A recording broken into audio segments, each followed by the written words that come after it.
Welcome, welcome. And the question I ask you today, thanks for joining, trying to concentrate on the question. The question is, now that you have passed that marriage, that bond, that union, now that you have passed the separation, the divorce, now that you live a new life, my question is, how do you want to define yourself? If you define yourself as a divorced individual, then you're defining yourself as someone that's missing something.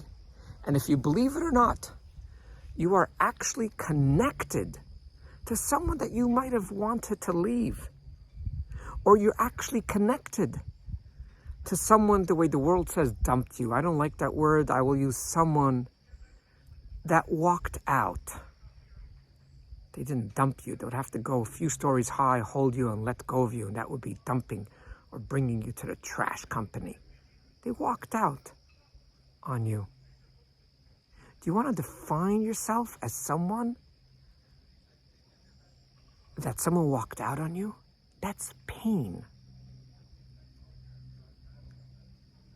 That's difficult. That's driving down the highway and looking in the rear view mirror.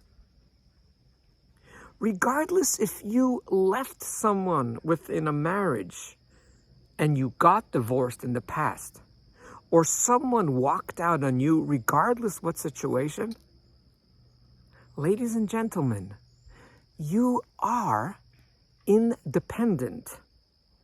As independent, you could begin to live with yourself. Independent, you could start figuring out what happened in the past.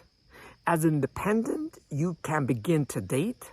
As independent, you could go camping whenever you want and decide when to come and when to go. There's a lot of beautiful things about being independent. But independent is a status of positivity. Independent is a status of the future. Independent is just filled with positivity. And it's all about the present and the future. I got caught up is something about 10 years ago. I got divorced is something about 10 years ago. The only question I have, which I'll ask my viewers to please comment below, because I do not have the answer. So I'm thinking out loud, and I love to learn from people. Some of you feel uncomfortable, because I know from the past to comment. So comment, so give me a message privately. And I understand so many of us are scared we're going to be judged, so we will not give a comment on social media. But do what you guys have done in the last 5 or 7 years. Send me messages with questions or criticisms or whatever it is that you did message to me, and many times even compliments. And this is my question, which I don't know the answer. And I'm going back to cancer. There are so many people that keep on talking about how they are a survivor. I have nothing against that. That's totally not like talking about I was divorced 10 years ago. My question is, again, I'm not criticizing, I'm asking, wouldn't it be better? Of course, you can mention it, that you survived cancer, and that's a beautiful thing. But wouldn't it be someone that's thriving? Someone that's planning? Someone that's climbing? Someone that's healthy? Without having this idea clear in my head, I think both are important. It's good to know that you have survived cancer, or you have survived the war in Ukraine, or you survived a famine, or like my dad survived the Second World War. Well, sort of. Physically he survived. Poor guy. I don't think emotionally or mentally. How could anyone survive the Second World War? No, he wasn't in a concentration camp, but he was in Russia, and he had to run. He was on the run, and he barely had what to eat as a little kid. Let's get back.